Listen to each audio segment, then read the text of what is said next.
Bentley's air conditioner was set to a low temperature. Alex handed me a file. He wanted me to use myself as bait to seduce the man in the documents. His childhood sweetheart's crush. Chapter 1. Do I need to teach you how to do it? Alex glanced at me, his tone casual. Seducing men is something you're pretty good at by now. I opened the folder. There was a photo of a young man, cropped hair, deep-set eyes, and a careless look aimed at the camera, a kind of rogue charm that was hard to describe. Damian, male, 23 years old, street thug. Alex lowered the car window and lit a cigarette. The scent of tobacco drifted into the car with the evening breeze. Remember to dress a bit more innocent. He twirled a strand of my hair between his fingers and smiled. The file says he doesn't like your current look. Honestly, I despised Alex's mocking tone. But I did need his money. $3 million. Enough to save a life. I closed the folder and smiled. Deal. Chapter 2. I tilted my head, looking at the woman in the mirror, feeling like a stranger. A simple white dress, hair dyed black, straightened, then tied into a ponytail. I hadn't even bothered with foundation. Is this really me? In the mirror, the girl, looking pure and innocent, casually lit a cigarette. She smiled. Hell, this was actually me. People always called me the most notorious social butterfly in the circle. Only cared about money. They said, whether it was a blessing or a curse, I had always had a pretty face. And because of that, when I was 16, my foster father sold me to a club to serve others with my looks. In the prime of youth, girls my age were wearing school uniforms, memorizing English vocabulary in their classrooms, like buds about to bloom. But me, I'd already been plucked from the branch, rotted to the core. 3 years ago, I got together with Alex. He was the only child of the Fu family, generous and always surrounded by women, changing them more often than clothes. I was the only one he publicly acknowledged as his girlfriend. Girlfriend, though, more like a favored mistress, because of my eyes, which resembled his unforgettable first love, Bianca. I played the role of her stand-in for 3 years, and a week ago, Bianca returned to the country. I knew Alex would break up with me, but I didn't expect him to do it by giving me to another man. Chapter 3. The bar. Amid the flashing lights and loud music, I glanced around nervously. Miss, drinking alone? The thick smell of tobacco mixed with alcohol hit me, making me feel a bit nauseous. A stranger, a middle-aged man, sat next to me. After just a few words, his hand was already moving toward my waist. Slap. The sound of the slap was drowned out by the music. My hand trembled as I tried to run, but he caught me. I was kicked to the ground, but the punch I expected never came. When I opened my eyes, I saw Damian smashing a bottle over the man's head. Glass shards flew everywhere, and Damian cursed. Hitting a woman? That's all you've got? Get lost! The man cursed as he got up, ready to fight back. But someone nearby held him back. Are you crazy? That's Damian. He runs this place. You'd better leave. Chapter 4. Damian pulled me up. Through the blaring music, I heard his voice. Looking for someone? I nodded. Who? I hesitated. My boyfriend. Damian flicked the ash from his cigarette, walking with me through the bar until we stopped at a booth. A young guy was making out with a girl, totally wrapped up in the moment. Damian put out his cigarette and asked, "This him?" I didn't answer, just bit my lip hard. My fingers clenched and unclenched at the hem of my dress. Then the boy looked up. Miri? He pushed the girl away and ran toward me. Let me explain. No need. I took a step back, biting my lip, and deliberately grabbed Damian's hand. I came here to break up with you. You didn't really think I was into a spineless pretty boy like you, did you?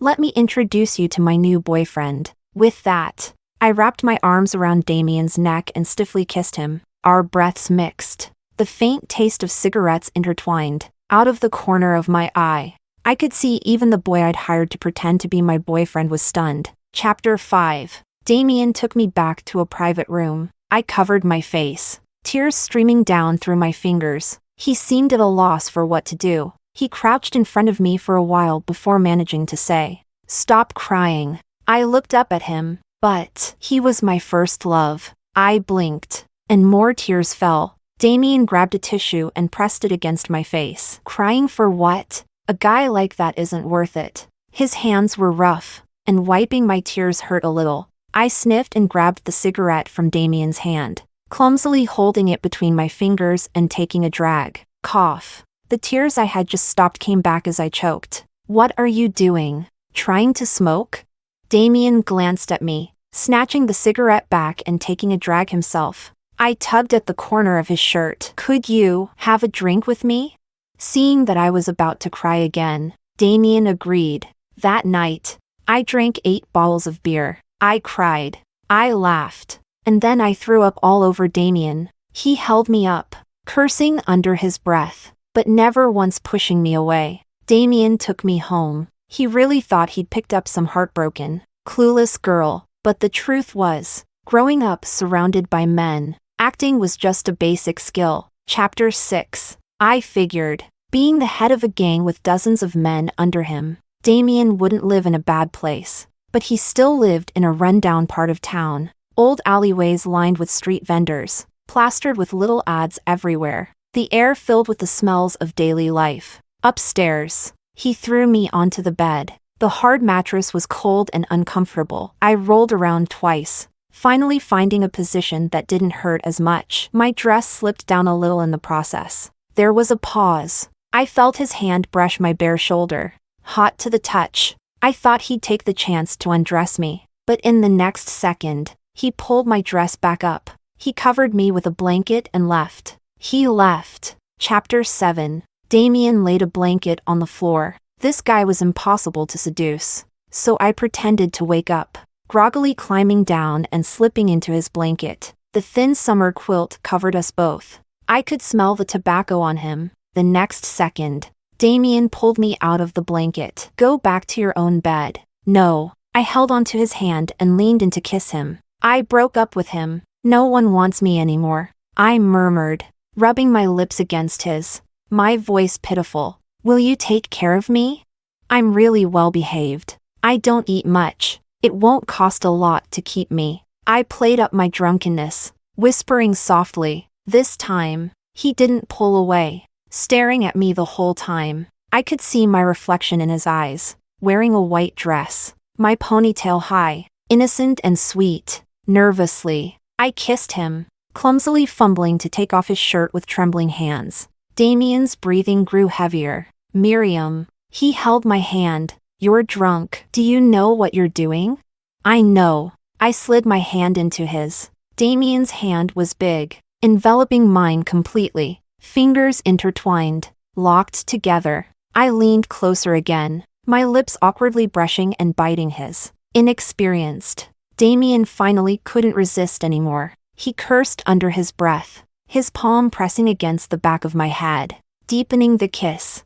On the narrow, hard bed, Damian pulled me into his arms. His burning hand rested on my waist, soothing every shiver. I curled up against him, softly whispering that it hurt. Shoo. He kissed my earlobe. Relax. Chapter 8. It was late. Damian was already asleep. Suddenly, I felt something running down my nose. I wiped it with the back of my hand, and in the dim light, that dark red streak stood out vividly. 1 drop. 2 drops. I grabbed a tissue and pressed it against my nose, carefully sliding Damian's arm off me. In the bathroom, I locked the door, rolled up the tissue into a small ball, and stuffed it into my nose. Then I untied my ponytail and lit a cigarette. I stared at myself in the mirror. My face was unnaturally pale, almost sickly, with prominent collarbones. The marks on my skin, faint bruises and hickeys, were all from Damian. The file said he wasn't interested in women, but once that barrier was broken, he was wilder than a beast. As if it could be deadly. My arms and legs were sore from the way he'd handled me. Miriam? Damian's voice came from outside the bathroom. I froze, quickly putting out the cigarette. What's up? I hurriedly opened the window to air the room out, tossed the cigarette butt into the toilet, and hid the lighter. Damian leaned against the door, asking, "Not feeling well?"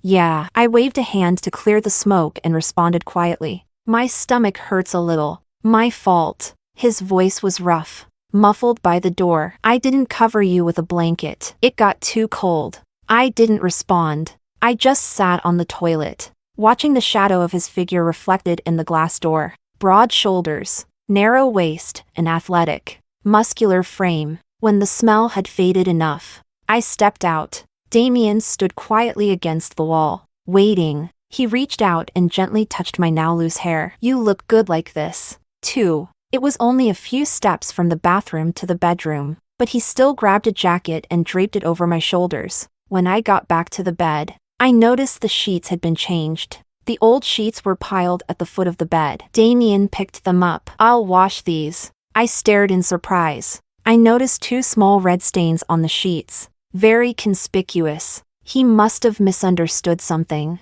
I could tell he was new to all this, clumsy and awkward the entire time. From the bathroom came the sound of running water, along with the rustling of fabric being scrubbed. I slipped on my slippers and leaned against the door, watching him. He was only wearing loose shorts, his tan skin glowing as he crouched down, scrubbing the sheets with a cigarette dangling from his lips, though it wasn't lit. In that old, run-down bathroom, the scene was oddly heartwarming. I was lost in thought until he came over, drying his hands on his shorts before pressing his cold palm against my waist, making me shiver and move closer to him. Damian dried his hands on his shorts before pulling me into his arms, lifting me effortlessly. His expression was so serious, like he was making a promise. I'll take responsibility, okay? I buried my face in his chest. My voice sounded shy, but my face showed no emotion. Damian carried me back to the hard bed. His palm brushed over my hair, my cheek, before he pulled down the strap of my dress. The old ceiling fan creaked as it turned, but the temperature in the room rose with his every move. He turned off the light, gentle, but still rough.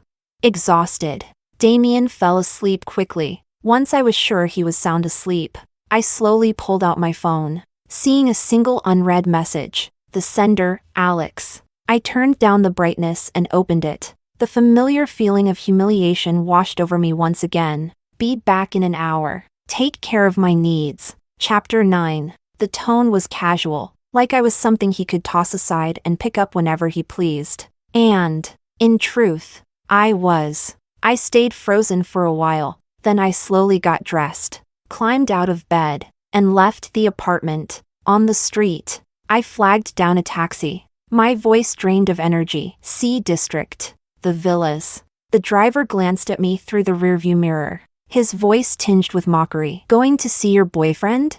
He exaggerated the word boyfriend. The housing prices in this district were famously high. Many wealthy men kept their mistresses there, so people often referred to it as the mistress neighborhood. I stared out the window, ignoring him. My thoughts drifted with the slight bumps in the road. That stuff in bed was nothing new to me, but Damian's clumsy attempts at restraint somehow left me feeling unsettled. Unsettled by what? I didn't know. I was so frustrated. I rolled down the window and lit another cigarette. People like me have no right to feel anything. A few more nights, and I'd be back to normal. The car stopped. I pulled out $100 bill from my bag and handed it to the driver. Keep the change. He took the money, his hand blatantly brushing mine. In the past, such a small gesture wouldn't have fazed me, but now, that sweaty touch made me feel disgusted. I grabbed my purse and swung it at the driver's head. The driver cursed, holding his head. Damn, just a girl going to sleep with some guy. What's wrong with a little touch? What are you acting all pure for? He hit the gas and sped off. The cool evening breeze blew past, carrying the faint sound of the driver cursing. Slut, a word I'd heard countless times, but tonight, it cut deeper than ever. I stubbed out the cigarette. Then I sent the cab's license plate number to the complaint platform and resigned myself to go inside. Chapter 10. I had only entered 3 digits of the door code when the door was yanked open. The overwhelming smell of alcohol hit me. The door slammed shut behind me. The sudden darkness blinded me, and before I could react, something heavy pressed on my chest. My clothes torn open roughly. No preamble. He was already yanking at my underwear, ready to satisfy his base urges. Instinctively, I shifted, causing Alex to miss his target. Hiding? In the darkness, he pinned my shoulders down. Play innocent for a few days. And you really think you're pure now? His fingers grabbed a fistful of my hair, yanking my head down. I should have been used to this, but the years of buried pride stirred unexpectedly tonight, rebelling against him. I pushed his hand away. Alex's breathing grew heavier. He was genuinely angry. In the darkness, I saw him lower himself, his voice slow and threatening. Tell me, how should an old woman, paralyzed and unable to care for herself, spend her final days? Let her starve to death? Or have some drunk choke the life out of her? Alex. I reached for his hand, trying to say something, but then the light suddenly came on. The sudden brightness stung my eyes. In the full-length mirror, I saw my disheveled reflection. He shoved me in front of the mirror. Look, this is who you are, Miriam. Between us, you'll never have the right to say no. I squeezed my eyes shut, almost wanting to laugh. Of course, I had played the role for 2 days, almost forgetting I wasn't the kind of girl who'd cry and beg for mercy. Just as Alex was about to have his way with me, his phone rang. Through the flashing screen, I caught a glimpse of the caller's name, Bianca. Alex's desire instantly vanished. I stood silently aside, feeling a small sense of relief. He composed himself and quickly answered the call. What's up? All right, I'll be there soon. Chapter 11. Alex let go of me. My clothes were torn, so I went upstairs to change. By the time I left, it was almost 3 a.m. I took another cab back to that rundown part of town. This time, the driver was a middle-aged woman. She spent the entire ride talking about her useless husband and her son, who caused her endless worry. I listened quietly. As I got out of the car, I sincerely said, "Sister, I really envy you. You have a clean job and family to care about." The woman looked at me like I had said something ridiculous, her eyes wide. Envy me? Don't joke. Young lady, look at you. Young and pretty. You must have it good. That bag of yours. I've seen it before. It's from some brand with a donkey on it. Costs thousands. I smiled but didn't say anything. The bag was something Alex had given me casually. And this seemingly young and beautiful face? It was already rotting on the inside. I paid for the ride and was about to get out when she stopped me. Young lady. I turned to look at her. Her face, weathered by time, held a genuine smile as she pushed the change back into my hand. Sometimes I think, aside from being poor, I'm pretty happy. And you're young and pretty. You'll be fine. Sister's got a good eye. You're definitely going to be happy. It was, perhaps, the first time someone had ever said those words to me. I was stunned for a moment before slowly taking the change, holding it tightly in my hand. My throat felt tight, making it hard to speak. Thank you. Chapter 12. At 3 a.m., the old neighborhood was dim and quiet, the lively atmosphere replaced by scattered trash. Just as I approached Damian's building, I heard an argument nearby. That voice was all too familiar. Half an hour ago, that voice had been cursing me for pretending to be innocent. I looked more closely, and sure enough, it was Alex. He was holding a thin girl in his arms. Bianca, haven't you had enough? What's so great about that thug? Bianca seemed drunk, struggling to stand as she kept pushing him away. Her eyes fixed on the window of the 3rd floor. She pulled out her phone and dialed a number. Please, just come down and see me, okay?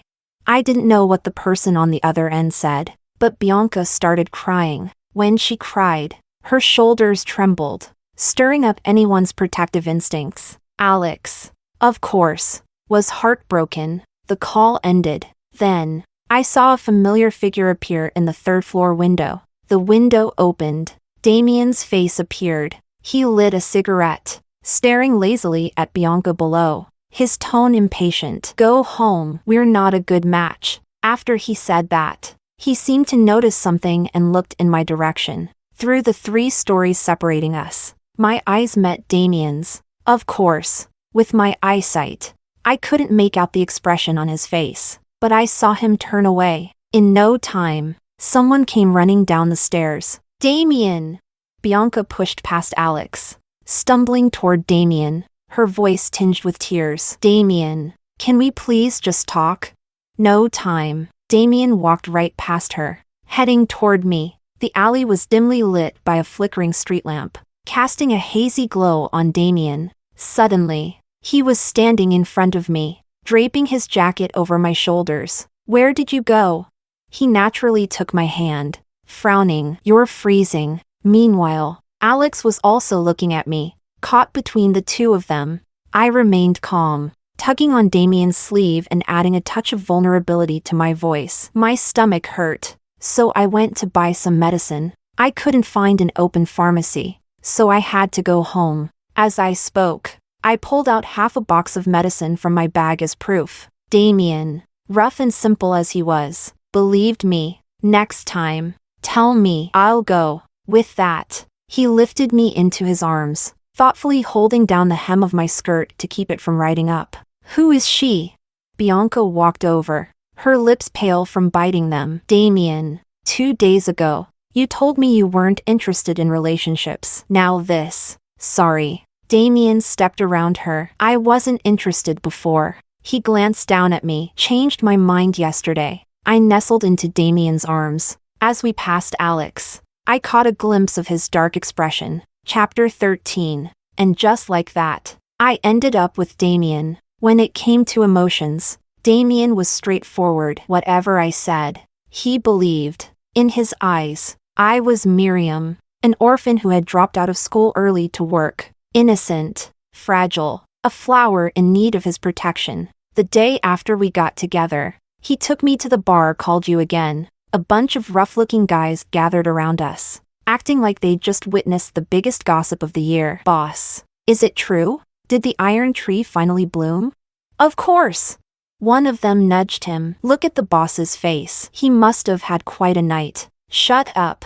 Damian grabbed a pack of cigarettes and threw it at them, pulling me into his arms. His group of brothers didn't dare joke anymore, quickly shouting, "Good day, sister-in-law." Their voices even drowned out the loud music. Embarrassed, I buried my face in Damian's chest. But, truth be told, I almost wanted to laugh. Damian's gang of brothers were just like him, rough, straightforward. They didn't seem like gangsters, more like a bunch of teenagers stuck in a phase. Chapter 14. Because I was treated like a delicate flower bud. Damian's brothers were holding back a lot. They didn't dare curse, didn't tell dirty jokes, and not a single one lit a cigarette, afraid it might bother me. Sister-in-law. After a couple of drinks, the guy on my left looked at me with curiosity. Tell us, how did you win over our boss?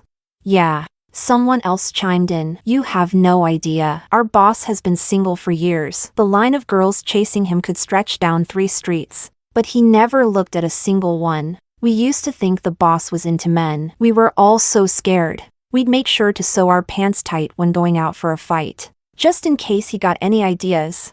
Everyone burst into laughter. I laughed along with them. Then I heard someone say, we made bets on what kind of girl our boss would like. We all agreed he'd go for someone really pure and clean. Someone like you, sister-in-law. I kept smiling, but I didn't respond. The truth was, my nicotine craving was kicking in. My hands, hidden under the table, rubbed against my thighs as I tried to suppress the urge. But then, out of the corner of my eye, I saw a spark. Damian lit a cigarette, then held it out to me. No need to hold back. He tucked my hair behind my ear and smiled. Last night, I smelled the smoke. Chapter 15. I was still in shock, but my body moved on its own. My right hand had already taken the cigarette. With practiced ease, I held it between my fingers and tapped the ash. Everyone stared, frozen, unable to believe what they were seeing, the innocent little flower smoking. Only Damian was smiling. He lit his own cigarette and playfully tapped the tip of his cigarette against mine. It wasn't until then that the others snapped out of it. They all started pulling out cigarettes, offering each other a light. Sister-in-law, you should have told us. We've been holding back all this time, not even daring to touch a lighter. I smiled but didn't say anything. I couldn't quite figure out what Damian was thinking. Damian got along well with his brothers. There was no sense of hierarchy. They all drank and laughed together. Sister-in-law, the guy sitting across from me, wearing black-rimmed glasses, didn't look like a street thug at all. He had a scholarly vibe. He pushed his glasses up and smiled as he asked, "How many secrets do you still have that our boss doesn't know about?" His tone was light, as if joking, but through those thick lenses, I caught a glimpse of something different, a challenge, a threat, and behind it all, the most primal desire. I had a gut feeling. He knew something about who I really was, but he didn't push it any further, and the conversation quickly shifted to another topic. The smell of smoke was starting to make my chest feel tight. I took a sip of juice, and my phone vibrated in my pocket. "I'm going to the bathroom," I said. Damian nodded. His brothers were all crowding around him, playing dice games. He had been losing badly and had already downed several drinks. The bathroom was empty. Leaning against the wall, I lit another cigarette, trying to suppress the nausea that had been building in my chest. I had only taken a couple of drags when the door suddenly opened. A pregnant woman with a slight baby bump walked in. I glanced at her, quickly put out my cigarette, and opened the window to clear the smoke. "Thank you." Her voice was soft, gentle. I nodded, but the nausea inside me was growing stronger, until I couldn't hold it back anymore. I rushed into a stall, not even bothering to lock the door, and bent over, throwing up violently. This time, it felt like I was about to cough up my insides. "Are you all right?" The soft voice came from behind me again. The pregnant woman walked over and gently patted my back. "Why are you vomiting so badly? Is that blood?" She gasped. "Are you throwing up blood?" Chapter 16. The violent retching left my vision blurry for a moment. It took a few seconds before my sight cleared again. It wasn't as dramatic as she made it sound. There was just a bit of red mixed in with everything else. I gently guided her out of the stall and flushed the toilet. Then I wiped my mouth with the tissue she handed me. "Thanks. Are you sure you're okay?" she asked, frowning in concern. Her face was soft and round, and she looked well taken care of. "I'm fine." I went to the sink and washed my face. As I was leaving, I saw a man waiting at the bathroom door. When he saw me, he quickly looked up, his gaze shifting from me to the woman behind me. "Why were you gone so long?" He walked up to his wife, gently guiding her. "Let's go home. You've seen the bar now. It's too loud here, it's not good for the baby." He coaxed her patiently. "If you're still not done, we can play games at home, okay?" She nodded but looked back at me. Just then, someone else walked past them toward me. "Damian, is that your boyfriend?" she asked softly. "She was just." I borrowed a tissue from her. I interrupted, smiling at her. "Thanks." Her husband smiled and teasingly tapped her nose. "You borrowed a tissue and you're telling her boyfriend? You little penny pincher." With that, he gently led her away. I leaned against the wall, trying to catch my breath, then looked up at Damian. "Why are you here? You've been gone too long." I got worried. "I was just using the bathroom. What could happen?"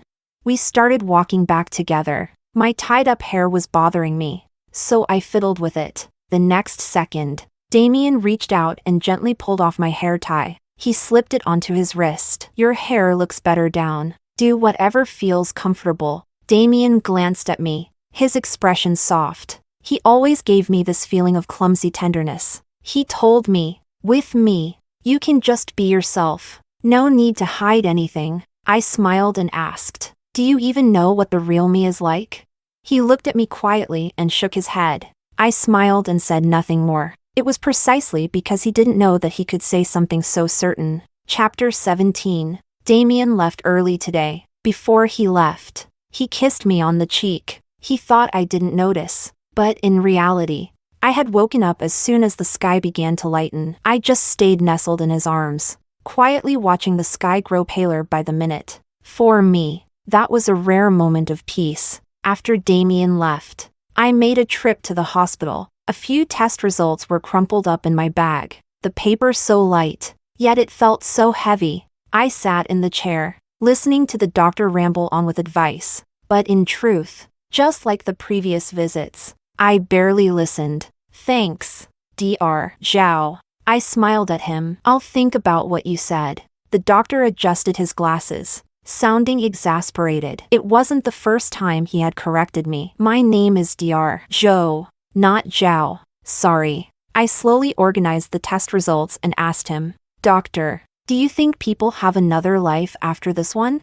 He paused for 2 seconds. I'm sorry. I'm an atheist. I don't believe in the afterlife. We should focus on living well in this life. So, about your illness. Right. I cut him off and tucked the papers away. I'll be going now. Dr. Zhao. All right. I walked slowly down the hallway. People change as their circumstances do. I'd been to this office several times. From being terrified of dying the first time I came here, I now found myself almost wanting the release. After leaving the hospital, I took another cab to a private hospital. 3rd floor, inpatient ward. When I entered the room, there was still a faint smell of disinfectant. Mom. I sat beside the bed, looking at the woman with graying hair lying there. How have you been these last few days?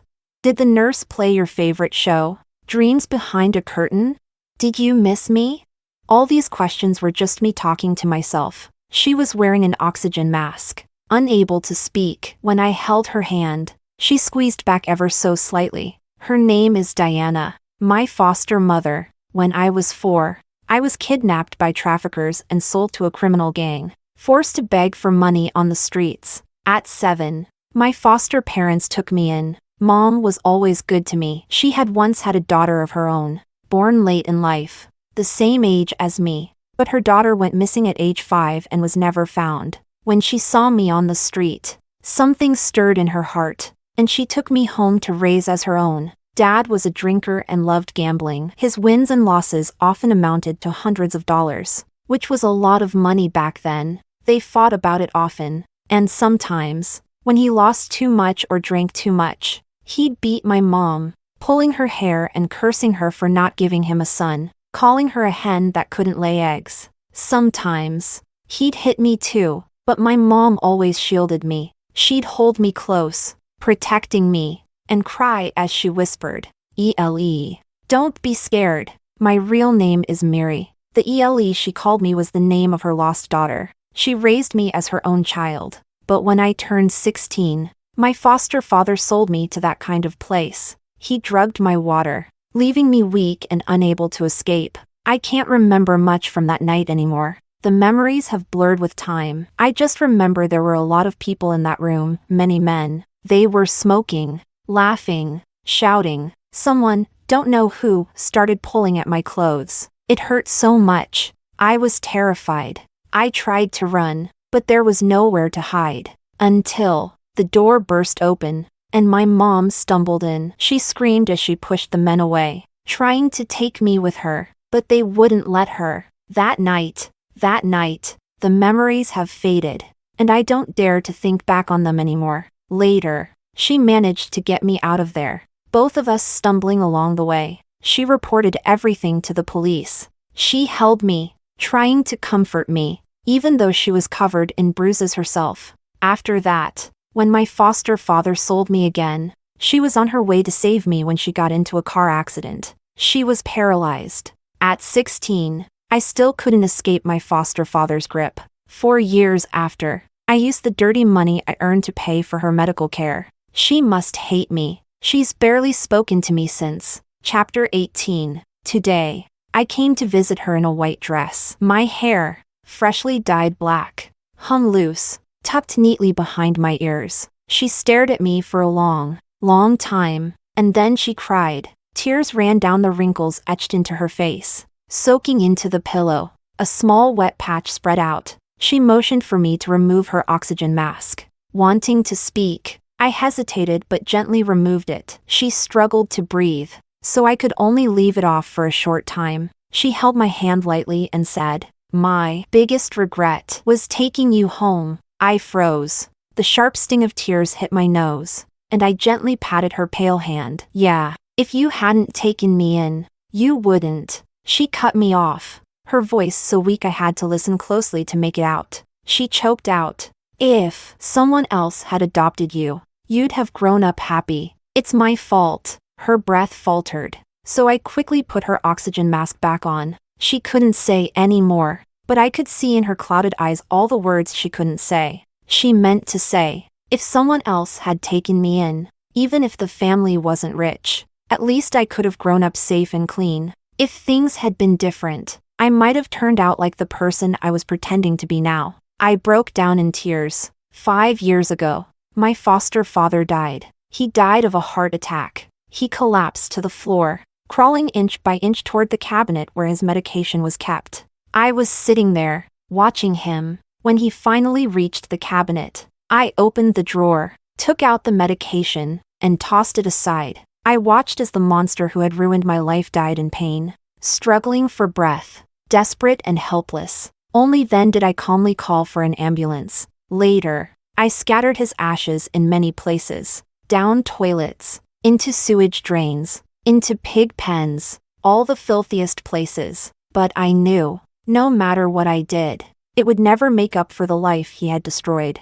Chapter 19. Perhaps because of the emotional intensity, once my mom calmed down, she quickly fell asleep. I sat by her bedside for a while, my stomach twisting in sharp, cutting pain. Just as I was about to leave, someone pushed the door open. Alex's gaze lingered on my neckline, darkening. It was Damian's mark from last night. So, seducing that thug felt so good that you couldn't stop?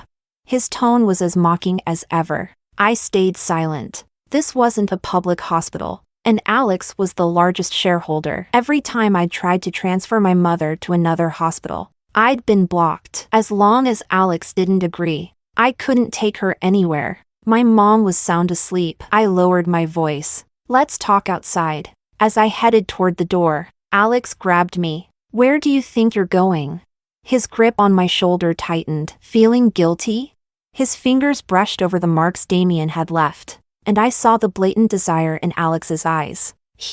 Before I could react, Alex shoved me onto the empty caregiver's bed next to my mother's. The bodyguards are outside. No one will come in. His intent was painfully clear. Are you insane? I whispered fiercely. My mom's right there. Perfect, Alex said, his tone cold and detached. Let her see what her good daughter is willing to do to save her. I reached for my phone, but Alex snatched it away, tossing it aside. Why? Damian can touch you but I can't? He loomed over me, pinning me to the bed, spitting out cruel words that chipped away at what little dignity I had left. I started struggling, then I bit down on his arm. Hard. The taste of blood filled my mouth. Furious, Alex slapped me across the face. The pain was sharp and immediate. My head spun, and my ears rang loudly. But the only small relief was that my mom remained asleep. Recently, her health had worsened, and the nurse said she often fell into deep, almost unshakable slumbers. Thank goodness, she didn't need to witness her adopted daughter in such a humiliating situation. I fought to swallow the taste of blood rising in my throat, but I had no strength left to fight. Alex pulled me into his arms, though this time his touch was gentler. I'm sorry. He stared at the red mark on my cheek, his voice softening. I lost control of my emotions. Miriam, I've changed my mind. He held me tightly. I've gotten used to having you around. I don't like it when you're not by my side. I'll have someone else take care of that business. Come back to me. He was crazy. These rich boys, like Alex, they lived on whims. One moment, they'd throw money around just for fun. The next, they had 100 ways to torment you. Capricious and indifferent. As he leaned down to kiss me, I didn't resist. I simply said quietly, I heard Bianca is moving into the apartment next to Damian's today. Just one sentence, and Alex stopped immediately. What? I glanced at my watch. She should have already moved in by now. Chapter 20. Once again, Bianca unknowingly shielded me from Alex, and I wasn't lying to him. By the time Alex arrived, Bianca was standing outside the apartment next to Damian's, directing a group of movers. Put the table by the window. Careful with that antique vase. It's my favorite. Place it on that shelf. Alex, clearly irritated, pulled her aside. Are you seriously going to live here? Of course. Bianca brushed off his hand. It's nice here. Both the Wen and Fu families were prominent in the area, and Bianca had been born with a silver spoon in her mouth. She probably hadn't even lived in a regular neighborhood, let alone a rundown part of town like this. Even though I hadn't spent much time around her, it was easy to tell that Bianca had been well cared for her entire life. She had a kind of fragile grace, but without the arrogance that often came with it. She never held back with Alex. She wouldn't even let him into the apartment, pushing him out instead. I stood by the doorway, a deep, dull ache twisting inside me. I didn't want to take any more painkillers, so I lit a cigarette. Bianca, apparently not fond of the smoke, waved her hand to fan it away but said nothing, continuing to direct the movers. The sofa is genuine leather. Don't scratch it. As soon as she said that, the workers rushed past a cabinet with the sofa. There was a small nail sticking out of the side of the cabinet. Barely noticeable. The sofa was scratched. The lead worker's face paled instantly. One of the young men, fresh out of school, looked terrified. His voice shook as he asked about the cost. Bianca gave him an exasperated look. Can you afford it? That scratch is worth years of your salary. His face turned even whiter. Forget it. Bianca waved him off. Just be more careful. My things are expensive. They're too costly to replace. So work carefully. I watched from the side. This rich girl had a sharp tongue but a soft heart. Later, when I was in the kitchen wearing an apron and cooking for Damian, Bianca knocked on my door. Want to have afternoon tea together? I paused for a second, spatula in hand. Sure. Chapter 21. Next door. Bianca's furniture filled up the small rental apartment. The table was covered with a full spread of afternoon tea snacks, nearly overflowing. She poured me a cup of tea. The aroma was rich and fragrant. Do you want to hear about my story with Damian? She asked me suddenly. Sure. The story, though, was nothing much. 3 years ago, Bianca had snuck out of her house late at night, ditching her bodyguards to go drinking at a bar. She got drunk and was harassed by a guy, and Damian had stepped in. The truth was, Damian owned that bar, just like he had for me. He stepped in when something happened inside. For a rich girl like Bianca, love was simple and intense. She fell for the hero who had saved her and chased him around after that. But her family had forced her to study abroad. Even during her 3 years overseas, she couldn't stop thinking about Damian. The moment she returned, she came straight to him. Her story ended before the tea had even cooled. Bianca nibbled on a biscuit, hesitating before she asked, You're the one who's been dating Alex for 3 years, right? She was being polite about it. When people mentioned me, no one used the word girlfriend. Most people would sneer and say, Her? She's just Alex's mistress. I smiled and said nothing, confirming her assumption. So, did Alex send you to get close to Damian? I took a sip of tea. Sorry, I can't answer that. Bianca stared at me for a long time, long enough that I half expected her to throw the hot tea in my face. But then she sighed. I can tell that Damian has real feelings for you. He's stubborn. Even if he finds out you approached him with ulterior motives, he'll still be with you. But I moved here to compete fairly. I've always known that if you want something, you can't just hope for it. You have to fight for it. Her gaze was steady as she spoke slowly. With Damian, I won't say I'll win, but I will give it my all. Miriam, I'm confident. I'm going to stand by his side. I sipped my tea in silence. After a while, I chuckled quietly, but I didn't say anything. What could I say?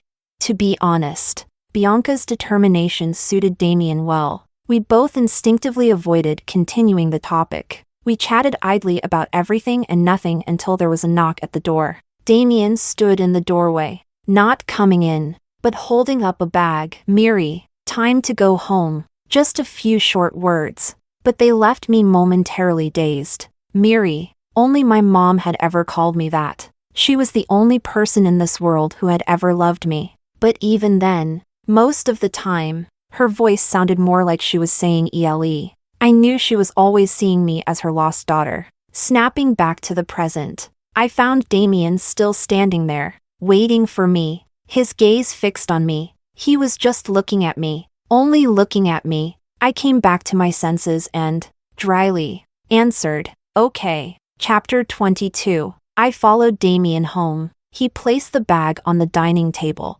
carefully opening it to reveal an assortment of beautifully decorated little cakes, brightly colored, all kinds of flavors. I was stunned. Over the years, I had received countless gifts from men, money, jewelry, flowers. luxury watches. I sought money, and they sought pleasure. We both knew the deal, an unspoken agreement. But this was the first time someone had treated me like a young girl, giving me such delicate, adorable desserts. He opened another bag, this one filled with different kinds of bubble tea. Noticing I hadn't said a word, Damian rubbed his forehead, seeming a little nervous. You don't like them?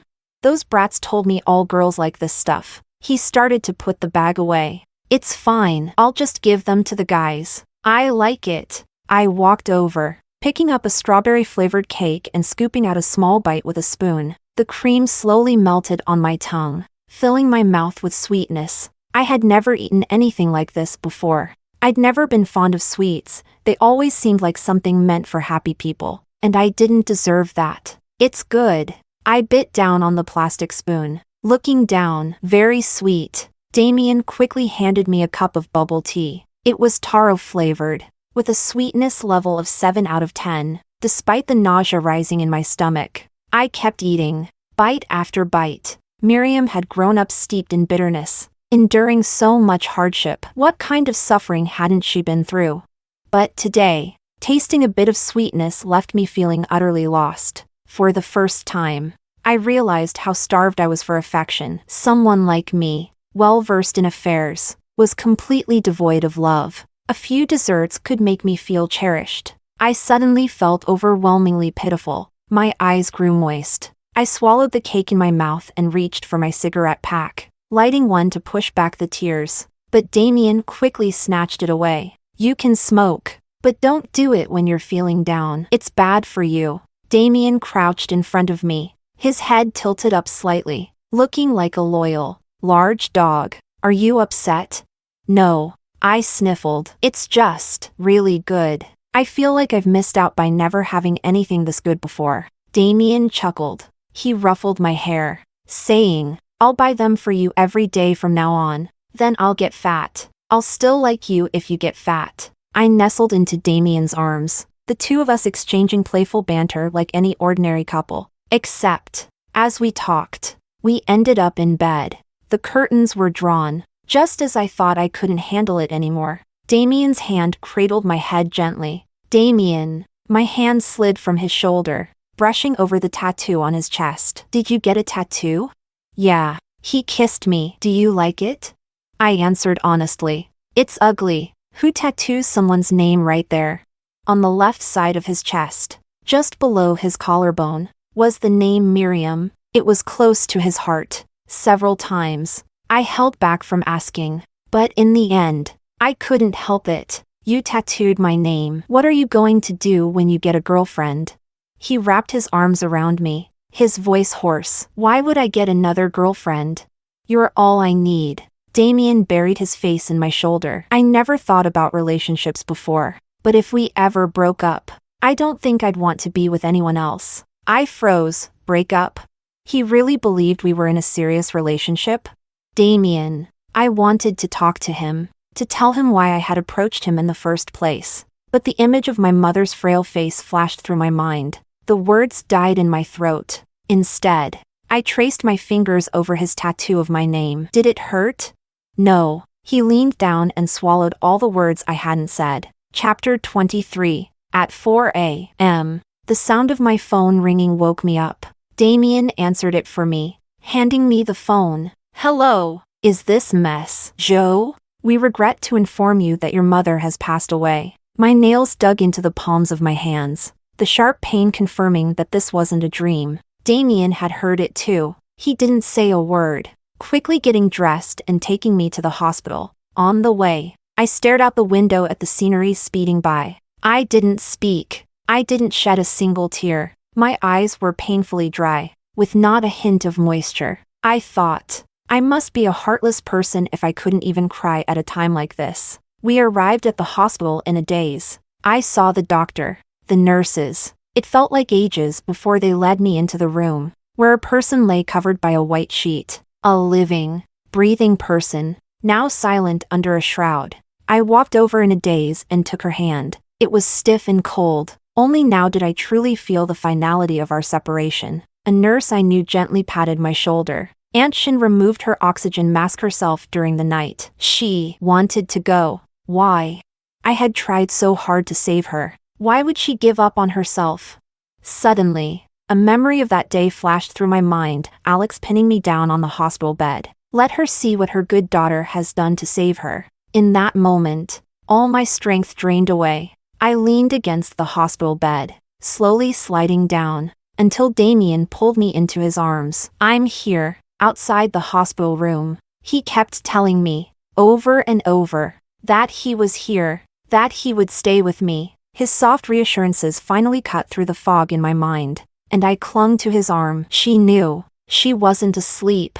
Damian didn't understand, but he patiently comforted me, until Nurse Chin handed me a small piece of paper. We found this under your mother's pillow. It looks like she left it for you. It was a thin piece of paper. It took me forever to unfold it. It wasn't in my mother's handwriting. She must have asked the nurse to write it for her. The handwriting was messy. There were only a few lines. Ele didn't get lost. She died when she was 4. I just couldn't accept it. I wanted to kill myself back then. But when I found you, I found a reason to live. Miri, you gave me hope. Mom doesn't want to burden you anymore. She wrote, Miri, you are the kindest, purest girl in my heart. You always will be. I clutched the paper, laughing and crying at the same time. Tears finally streamed down, blurring the ink on the paper. I thought, she's only gone to be Ele's mother now. Chapter 24. Damian took care of the entire funeral. He wore a black suit,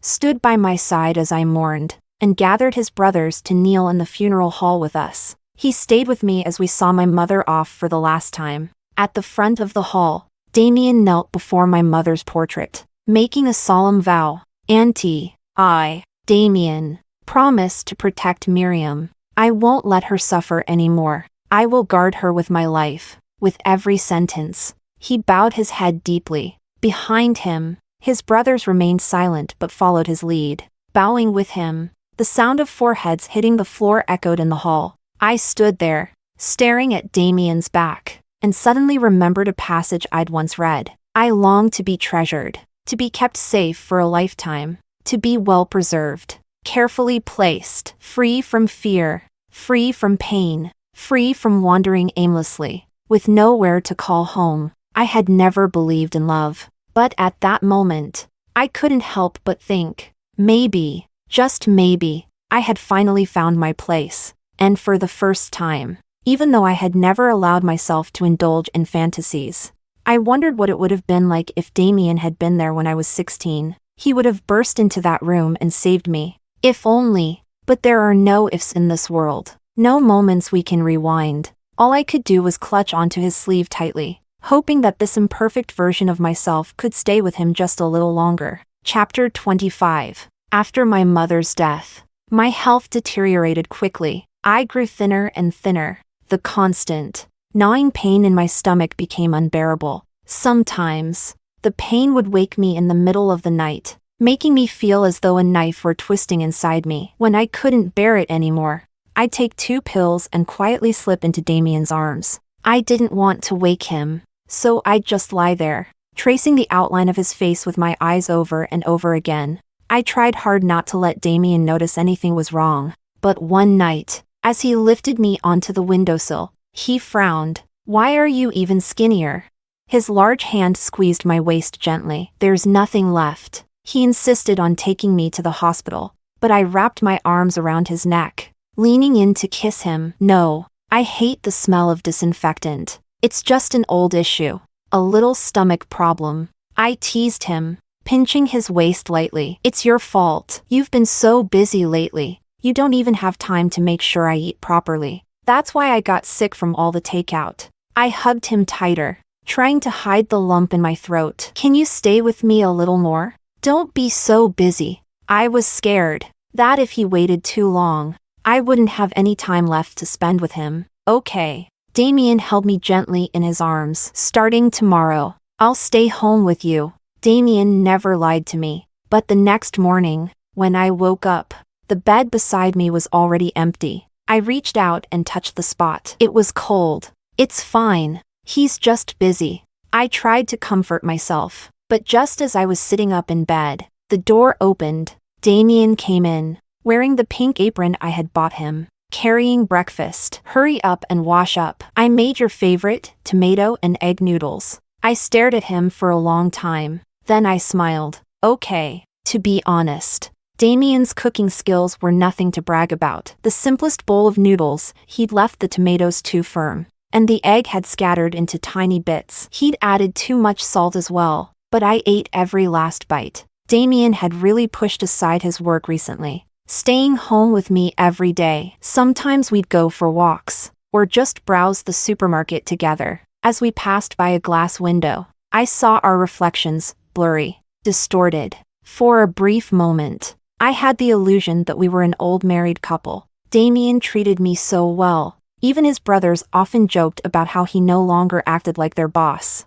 but more like a servant. Honestly, I never understood why Damian liked me, until one night, when I went downstairs to buy cigarettes. I had planned to take some money from his wallet but accidentally found an old photo hidden in one of the compartments. It was an old, blurry picture, but I could still see that the girl in the pleated skirt in the photo looked strikingly similar to me in profile. On the bed, Damian shifted in his sleep, and I hurriedly stuffed the photo back into the wallet and returned it to its place. At that moment, when I discovered Damian's secret, I felt utterly weak. I slipped on my slippers and went downstairs to clear my head. So that's why Damian was so good to me. It's fine. After all, it wasn't the first time I'd been someone's stand-in. I sat on the stairs, comforting myself. But then, out of nowhere, it started raining. Chapter 26. Lately, Alex had been visiting Bianca more frequently, though he usually ended up being turned away. The walls of the rental apartment weren't soundproof, so I often heard their arguments. One night, their voices were especially loud. I heard the sound of glass shattering, followed by Bianca's sharp voice. Why would I ever love someone as useless as you? What am I supposed to love about you? Your selfishness? Your phony displays of affection? Trying to move yourself to tears? She laughed bitterly. You claimed to love me so much you'd die for me, but I was gone for 3 years. And in that time, you found a stand-in, Alex. I went abroad, I didn't die. If you'd followed me across the ocean, I might have been moved by your actions. But what did you do? Bianca's words were fierce and unrelenting, leaving Alex speechless. The apartment grew quiet, with no more gossip to listen to. I decided to wash up and go to bed. But then my phone rang. It was a number I didn't recognize. Hello? Is this Miriam?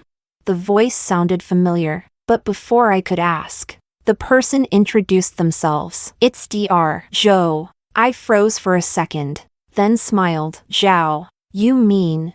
There was a brief silence on the other end, but Dr. Joe didn't bother correcting me this time. Instead, he gently urged, I know whether or not you want to seek treatment is your choice, and as a doctor, I have no right to interfere, but I still want to encourage you to get treated. If it's a financial issue, I can help you apply for aid through some organizations. Thank you, Dr. Zhao. I walked into the bathroom, locking the door behind me. My voice was small as I answered. I'm not planning to go through with the treatment, but you're still young. If I get treated, will I live?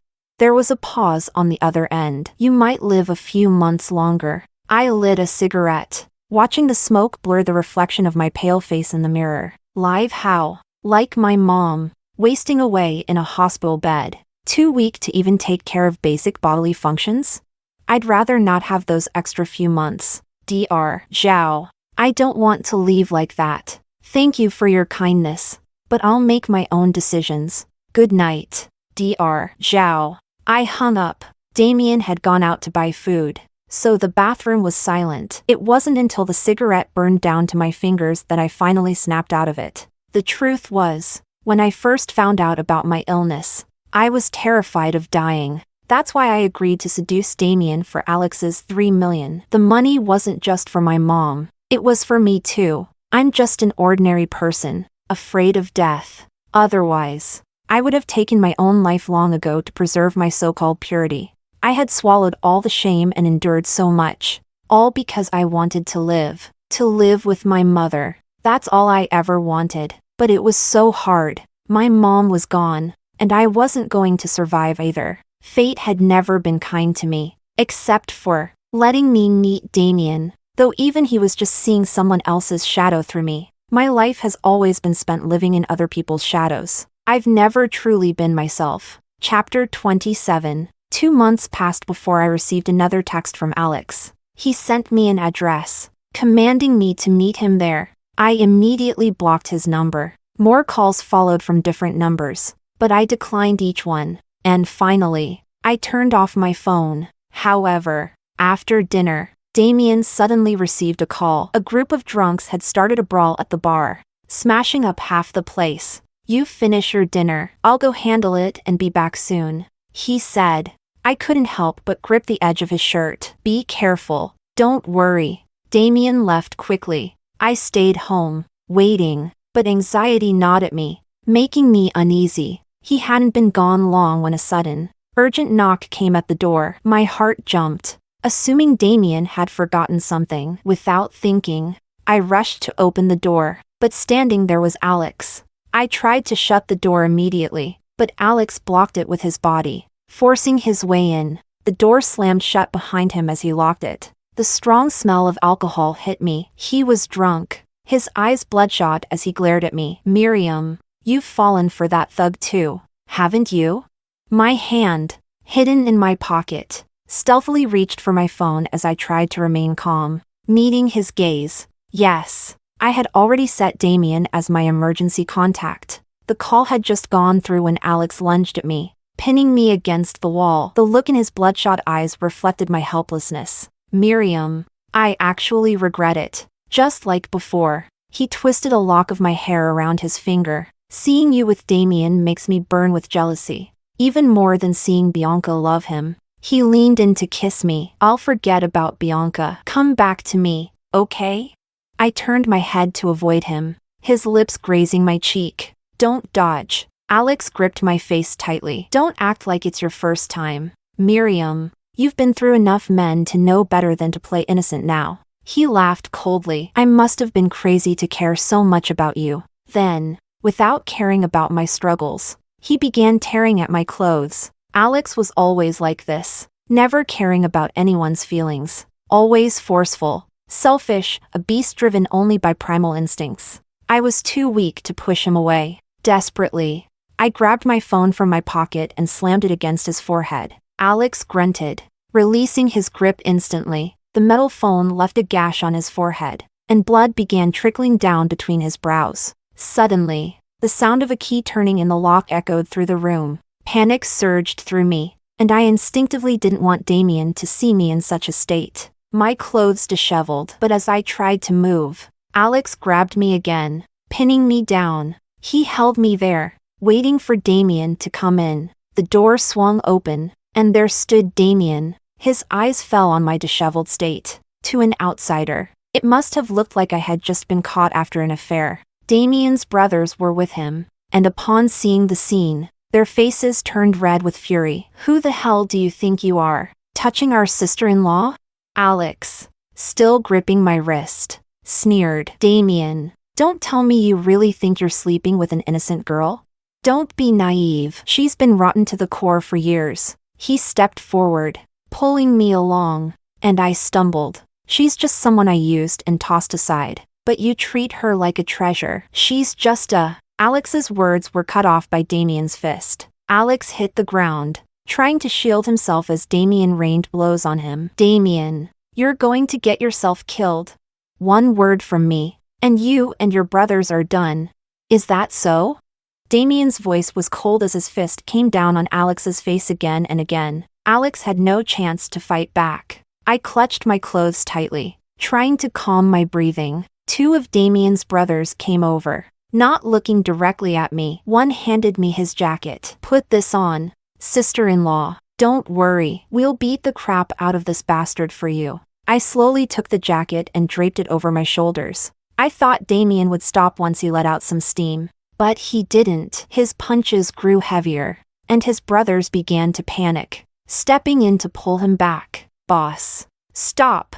If you keep going, something serious will happen. If anything happens, the Fu family won't let it slide. But Damian pushed them away and headed to the kitchen. When he came back, he was holding a watermelon knife, aiming it directly at Alex. Alex's face turned pale as he scrambled to his feet, trying to run, but Damian chased after him. Damian! My voice trembled, seizing the moment while his brothers held him back. I ran in front of him, trying to take the knife from his hand. Don't do this. Give me the knife, please? Damian's eyes were bloodshot, but eventually, he released the knife, his grip slowly loosening. His brothers quickly grabbed the knife and put it away. Alex took the chance to escape, stumbling down the stairs, his half-open shirt flapping as he fled in panic. Fuck. One of Damian's brothers cursed. The boss has a home. I don't have a home. I'll kill that son of a bitch. At worst, it'll be life for a life.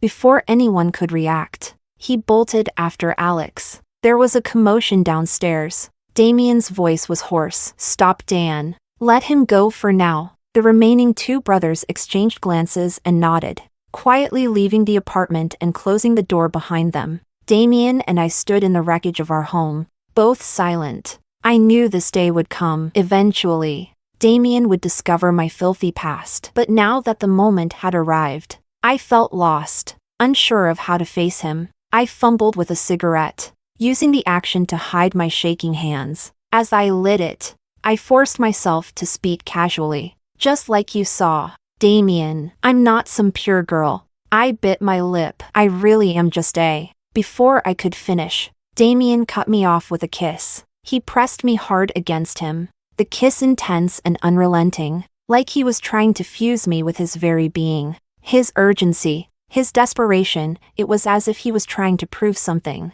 When he finally let me go, I was out of breath. His eyes were red. Damian cupped my face. I know everything. He spoke slowly. I know you approached me because of Alex. I know those 2 drops of blood that night were intentional. I know about your past. But as long as you don't say it, I'll pretend I don't know for the rest of my life. I don't bring it up because it doesn't matter, but because I don't want your past to weigh you down. As he spoke of my past, Damian's eyes filled with tears before mine did. His grip on my face tightened, and he sighed. The only thing I regret is not meeting you sooner. He paused, his voice shaking. If I could have met you back then. I stood on my tiptoes, wrapped my arms around his neck, and kissed him, cutting off his words. Damian, there are no ifs in this world, but your undeniable love has given me the courage to accept everything. For a brief moment, I wanted to ask him about that photograph, but the words stayed in my throat. Forget it. In these last moments of my life, I just want to be by his side, even if I'm just a shadow. For someone like me, who belongs in the dark, being a shadow is perfectly fine. Chapter 28. After that incident, Damian treated me just the same as always. His brothers never mentioned what had happened that night, but Bianca moved out. As the movers took her luxury furniture, Bianca didn't shout orders. She just leaned against the wall, watching quietly. When I looked closely, I noticed her eyes were a little red. Miriam. She turned her head slightly toward me, speaking softly. Damian really loves you, the kind of love where he'd give his life for you. She shrugged. I admit defeat. I didn't know what to say. When it came to emotions, I was always a bit slow. But Bianca wasn't the kind of girl to dwell on things. She quickly changed the subject. My dad and the Fu family have had a falling out over some business matters. Don't worry, I'll help my dad take down the Fu family. It'll be my gift to you, for all the humiliation you suffered at Alex's hands. She smiled. Think of it as a parting gift for you and Alex. I slowly nodded and thanked her. Bianca was a good person. She had the pride of a rich girl but never flaunted her privilege. She knew how to love and hate fiercely. For a moment, I even considered telling her about my illness, telling her that once I was gone, she and Damian would be perfect for each other. But the words stayed unspoken. I thought that would taint everything for both her and Damian. While I stood there, silent, the workers finished moving out all of Bianca's belongings. Goodbye. She smiled at me as she walked away, but after taking a few steps, she turned back. placing a gentle hand on my shoulder. Don't sell yourself short, Miriam. People look forward. No one cares about your past as much as you do. Chapter 29. Damian and I spent a period of time together,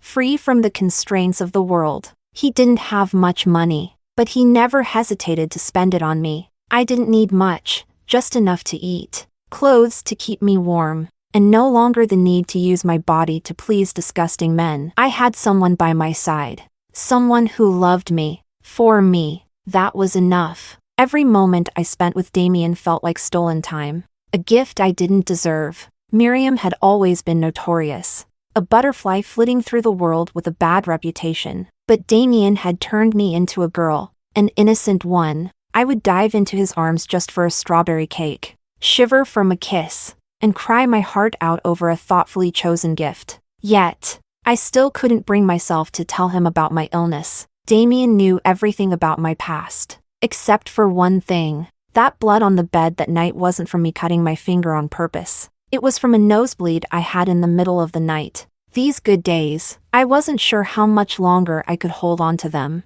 One rainy day, while Damian was out handling business, I went to a tattoo shop by myself. I pointed to the area just below my left collarbone and told the tattoo artist, "I want a name tattooed here, Damian." Damian had never told me how painful tattoos could be, but even though the tattoo was under my collarbone, why did it feel like it was pulling at my heart and gut, making them ache? I clenched my teeth, enduring the pain until it was done, staring at the red, swollen area where Damian was now inked near my heart. I smiled softly, and then I collapsed, losing consciousness. Chapter 30. It felt like I had slept forever, drifting in and out. When I opened my eyes, I saw Damian. He was sitting by the bed, looking more worn out than I'd ever seen him, stubble shadowing his chin, and his eyes bloodshot with fatigue. "Miri," he grabbed my hand, only to ease his grip, as if he were afraid of hurting me. "You're awake." His voice was hoarse. A crowd of people gathered around the bed. Damian's brothers were there too. "Why didn't you tell me?" Damian's hand clenched into a fist over his shoulder, trembling as he struggled to hold something back. "Why didn't you get treatment?" "Because it wouldn't have made a difference," I said with a faint smile, rubbing the back of his hand with my thumb. "It's a blood disease, Damian. When they found it, it was already in the late stages. It can buy me time, but it can't save me." Damian looked like he wanted to say something, but his voice broke. "Get treated." He gripped my hand tightly. "It can be treated. I have money. I'll find the best doctors. Drag them here if I have to." I shook my head. "But I don't want treatment, Damian. I don't want to suffer through that, or waste money on something that won't help. Besides, chemotherapy makes your hair fall out. I'll end up looking terrible. I just want to stay pretty for a little while longer and spend that time with you." The room fell into an eerie silence. Then, soft sobs broke out. Damian's brothers, all tough men, were crying. "Sister-in-law, we can pool together the money. Just focus on getting better. Don't leave the boss by himself." When he didn't have you, he was like a soulless machine. It was only after meeting you that he started to feel alive again. Damian's eyes were bloodshot, tears brimming but held back by clenched teeth. He held my hand, his voice pleading, "Miri, please, get treated. Please? Let me stay with you a little longer, okay?" I couldn't respond. Okay, I thought. Maybe there could be a miracle after all? Chapter 31. Damian researched everything he could and brought me to a renowned hospital specializing in hematology. He booked an appointment with an expert and sat with me in the consultation room. "Age?" the doctor asked. 22. But at that moment, I tightened my grip on Damian's hand, secretly thinking to myself, 2 years old, because my real life only began the day I met Damian. Bit by bit, with his stubbornness and recklessness, he had pulled me out of the abyss. Damian, to me, was the true meaning of salvation, but after checking with several hospitals, the results were the same. It was too late. They couldn't cure me. All the doctors could promise was to prolong my life. That day, Damian nearly destroyed the hospital. After I calmed him down and we left, he crouched outside the hospital and lit a cigarette. Before he even finished the cigarette, he was crying. He stubbed the cigarette into the ground, tears falling in large drops. He said, "Miri, how can I make you stay with me?" Chapter 32. Dr. Joe ended up being my attending physician once again. He arranged for my hospital stay, designed a treatment plan, and scheduled chemotherapy. Damian stayed by my side almost 24/7. For someone who lived such a rough life, he was incredibly gentle when it came to me. Even though I could still walk, he insisted on pushing me in a wheelchair, only letting me get up to walk around when we reached the hospital courtyard. One morning, while Damian was wheeling me out to get some sun, we unexpectedly ran into a familiar face. It was the pregnant woman who had helped me in the bathroom all those months ago. Her belly had grown considerably since then, and she looked fuller, healthier. Her husband was carefully guiding her into the hospital, saying, "Watch the steps." They looked so happy. I sat quietly in the wheelchair, watching her. She happened to glance back and spotted me, her gaze landing on me. "It's you?" she asked. Recognizing me, she patted her husband's hand, motioning for him to help her walk over to me. "You?" Her eyes scanned my hospital gown and the wheelchair. "What happened to you?" I smiled. "Just a little illness." Not wanting to dwell on it, I shifted my gaze to her belly. "You're almost due, right?" "Yes." She instinctively rested a hand on her stomach. "Next month, actually. I have a feeling it's a girl." Her face softened as she talked about her unborn child. "She's been so good to me, hardly kicks at all." "That's wonderful." I waved her off. "You should go in for your appointment. I'm just here soaking up some sun." She nodded. "Take care of yourself, okay? I hope you get better soon." "Thank you." As her husband guided her away, I overheard her whisper to him, "That's the girl I met in the bar bathroom. She's so cool and kind." I was stunned for a moment and then let out a soft laugh. Cool and kind. I never imagined anyone would describe me that way. The weather was beautiful today. Warm sunlight bathed me and that pregnant woman. Only a few meters separated us, yet it felt like we were living in completely different worlds. She was about to welcome new life, and I was waiting for my fate to catch up with me. Sitting in this wheelchair,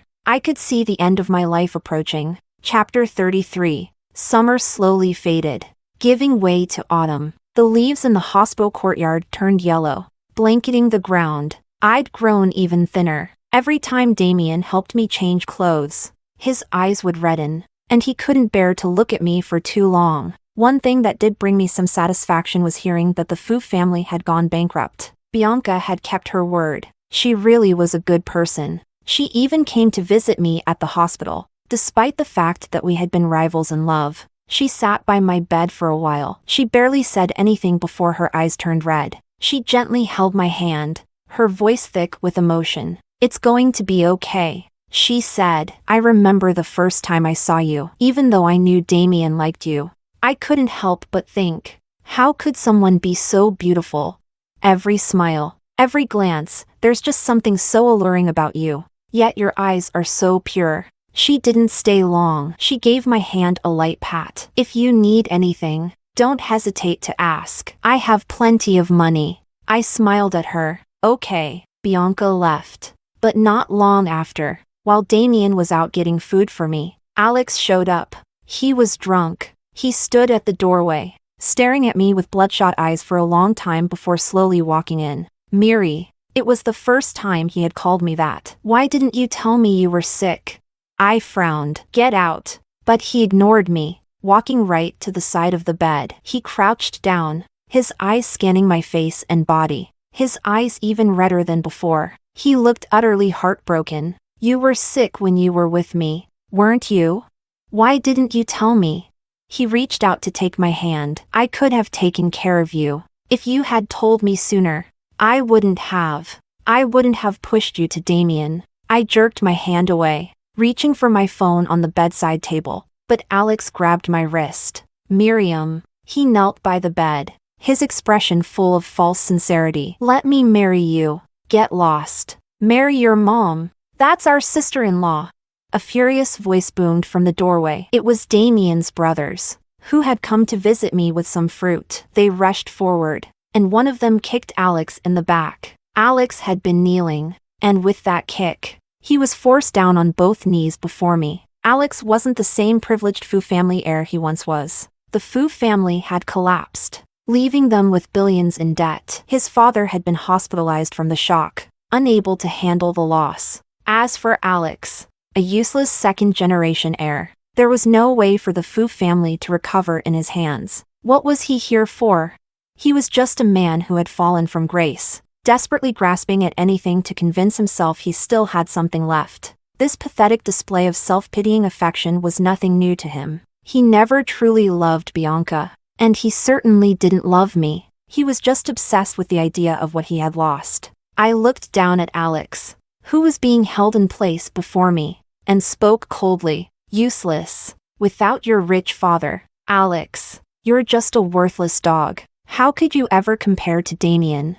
Chapter 34. Alex was dragged out of the hallway by Damian's brothers. Without the protection of the Fu family, now crushed under debts, Alex had become a punching bag for men who once wouldn't have dared touch him. Finally, the room fell silent again. After the commotion Alex caused, I felt exhausted, my body too weak to muster any strength. Outside, the sky was overcast, dark and gloomy. A strange feeling crept over me. It seemed I wouldn't be able to stay with Damian much longer. What a shame. I had swallowed so much pain with my blood, fought so hard just to live a little longer, but I still couldn't escape my fate. Had I known, I might not have gotten involved with Damian, entering and leaving his life so briefly. It was unfair to him. They say people speak kindly before they die, but I found myself becoming more selfish instead. I had spent my life as someone's shadow, but now that I was nearing the end,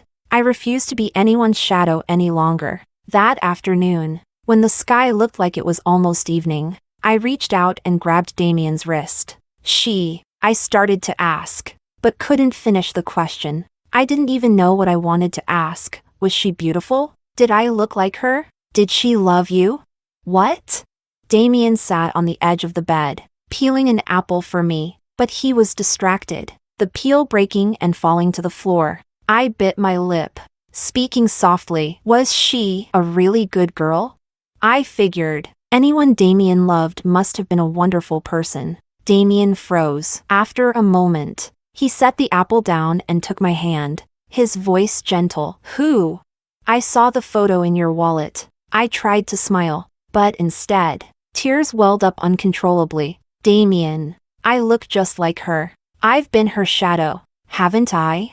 I slowly raised my hand, pulling aside his collar to trace the tattooed letters of my name on his skin. Why would you still tattoo my name? That's so foolish. Damian stared at me, stunned for a long moment, before finally gripping my hand. But it seemed I couldn't wait for his answer. I felt a rush of warmth in my throat, and no matter how hard I tried to suppress it, the coughs came, racking my body. It felt as though my insides were being torn apart. Eventually, I spat out blood and fell unconscious. In that blurry state, I heard voices, footsteps echoing in the hallway, Damian's frantic cries. Doctor! Doctor! Save her! The muffled sobs of his brothers trying to comfort him. I think I also heard Damian's voice. Faintly. It's you. The girl in the photo is you. It's always been you. Miriam. I've known you far longer than you realize. Back then, I was being beaten in an alley by a group of guys. And you called the police to save me. You even gave me a tiny bandage, one too small to cover any of my wounds. After that, I followed you in secret. That photo, I took it, only daring to capture your side profile. But when you turned 16, you disappeared. You never showed up in those places again. I waited for you, every day. But you were gone, until I saw you again in that bar. You were dressed the same, but I knew you'd changed. I didn't care why you came to me, I only cared about you. I thought that now I could finally protect you. I thought. His voice broke into sobs. The last thing I heard was his low, choked whisper. I never told you any of this because I've always hated myself. If I had been braver back then, if I hadn't just watched you from afar, I could have saved you when you were in danger. I met you twice in this life, and both times, I failed to save you. Something wet hit my face. It burned like fire.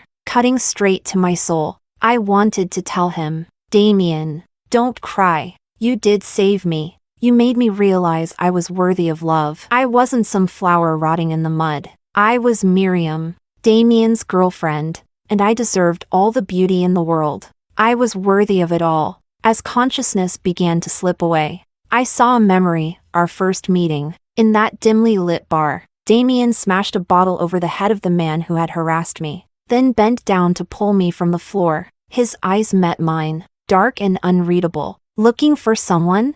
I nodded slowly. Who? My boyfriend. Not the one I had hired to play the part. My real boyfriend. His name is Damian.